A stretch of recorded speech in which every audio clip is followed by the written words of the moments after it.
Police in France believe that a 16-year-old boy from Sudan, whose body was found on a beach near Calais, drowned while trying to cross the Channel to reach the UK. So far this year, nearly 5,000 migrants have made the crossing, with dozens today attempting to make the dangerous journey in flimsy vessels. The discovery of the dead boy highlights the challenge faced by the governments of both Britain and France. Well, our correspondent Lucy Williamson is in Sangatte for us this evening. Lucy. Well, the story of this Sudanese teenager has reignited a political row, not just over the numbers of people crossing the Channel, but the risks they're taking to do it. There's been a lot of shock and outrage expressed here today, but what really struck me was the sense of resignation among people I spoke to in the Sudanese migrant camp.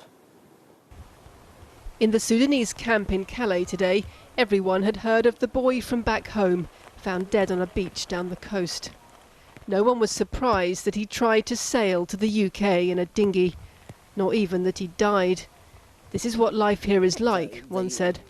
Government is not care about us. If we are all die, they don't care about that. Ahmad, sheltering inside his tent from both the camera and the rain, has been trying to cross the Channel in one way or another for the past 5 years. They don't care. If they care, the UK can open the border to people go if we don't like the people die in the sea.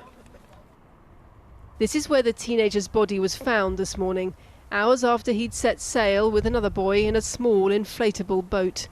When the boat capsized, only one of the boys was found alive. He's said to have told rescuers that his missing companion couldn't swim.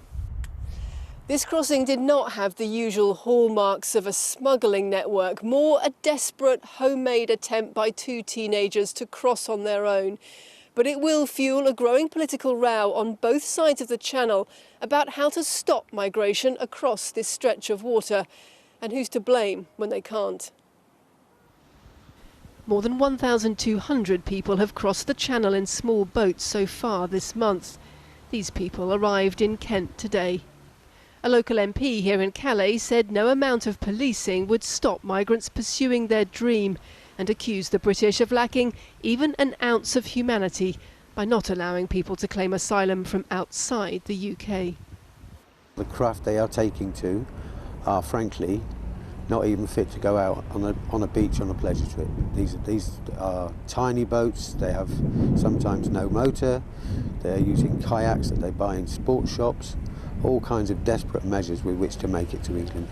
The Home Secretary, Reeta Patel, said on Twitter today the death was an upsetting and tragic loss of a young life and a reminder of the people smugglers who exploit vulnerable people. She's vowed to make the Channel crossing unviable. Not everyone can afford to pay smugglers. The boys who put to sea last night reportedly used stolen shovels as oars. Prepared to cross alone, without an engine, the teenage retort to police, politicians and laws. Lucy Williamson, BBC News, Calais.